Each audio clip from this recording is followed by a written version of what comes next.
بسم الله الرحمن الرحيم.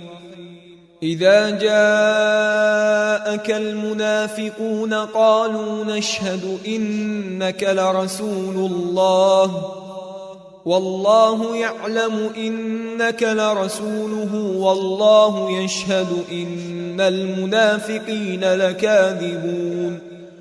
اتخذوا أيمانهم جنة فصدوا عن سبيل الله إنهم ساء ما كانوا يعملون. ذلك بأنهم آمنوا ثم كفروا فطبع على قلوبهم فهم لا يفقهون.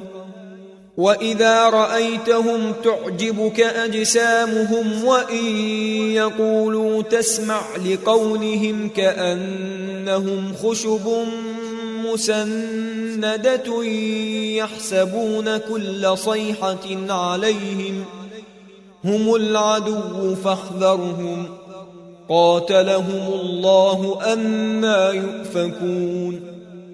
وإذا قيل لهم تعالوا يستغفر لكم رسول الله لووا رؤوسهم ورأيتهم يصدون وهم مستكبرون.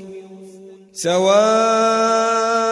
عليهم أستغفرت لهم أم لم تستغفر لهم لن يغفر الله لهم إن الله لا يهدي القوم الفاسقين.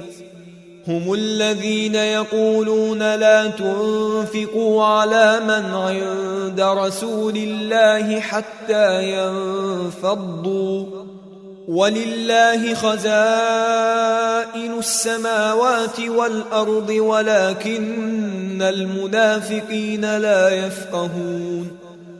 يقولون لئن رجعنا إلى المدينة ليخرجن الأعز منها الأذل ولله العزة ولرسوله وللمؤمنين ولكن المنافقين لا يعلمون.